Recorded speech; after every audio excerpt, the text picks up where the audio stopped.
Eloisa Fuebilin Medrano. How she wished hindi niya nakilala ang babae.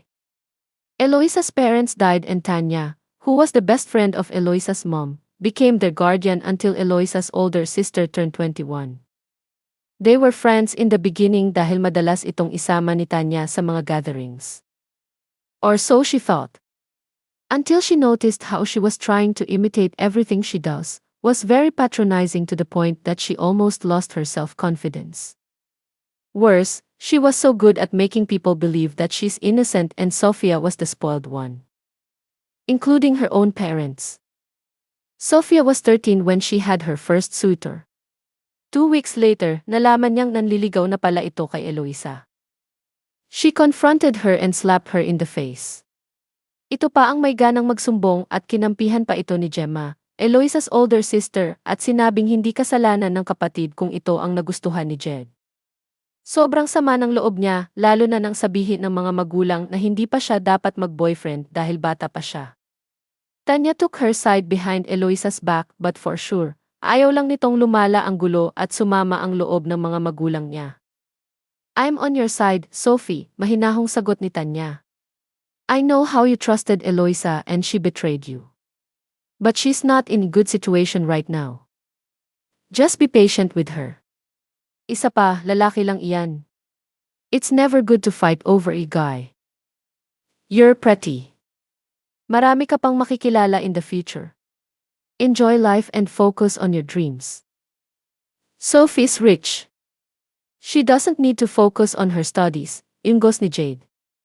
Si Eloisa ang pagsabihan mo niyan. Hindi na lang mag-aral mabuti nang gumanda ang future niya. Isa pa, kung tunay siyang kaibigan, hindi siya papatol sa lalaking iyon. Alam na nga niyang gusto ni Sophie. Jade, saway ni Tanya. Just saying. Paawa effect pagkatapos gumawa ng kalokohan, reklamo ni Jade. I understand, auntie, sabi na lang ni Sophia. Ako na lang po ang iiwas sa kanya. Nakangiting tumango si Tanya, thank you. But just so you know, I'm on your side. Simula noon, Sophia tried to avoid Eloisa, kahit pa nalaman niyang boyfriend na nito si Jared. Jared was one of the popular guys kaya naman naging sikat na rin si Eloisa. When the group of Reagan found out na kapatid siya ni Spade, sinama siya ng mga ito sa grupo which she knew infuriated Eloisa. Very exclusive ang barkada nila Reagan. Hindi basta nakikipagkaibigan ang mga ito kung kani-kanino. Muling bumalik sa kasalukuyan ang isip ni Sophia nang magsalita ulit si Vernon. Ano bang nagawa ni Sophia sa kanya? Ella does she need to throw her under the bus?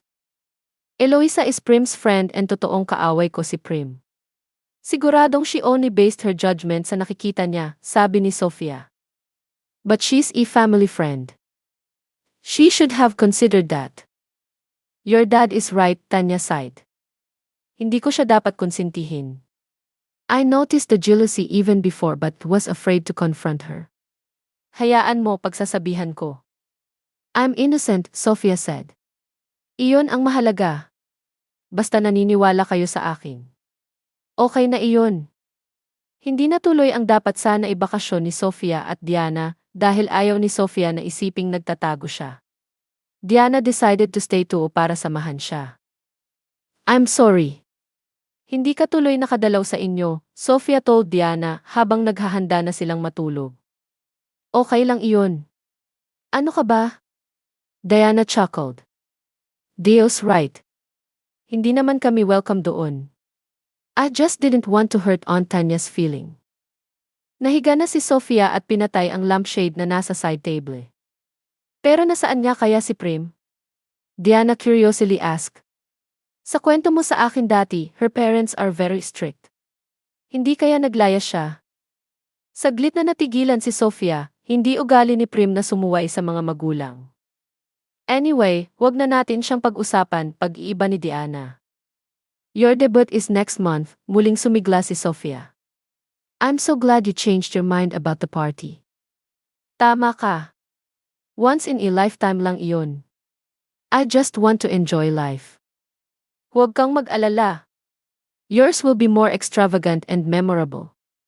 Narinig ko si Mommy at Lola na kausap ang event planner, pangako ni Sophia. Way better than Antonella's quinceañera. Antonella is Diana's half-sister.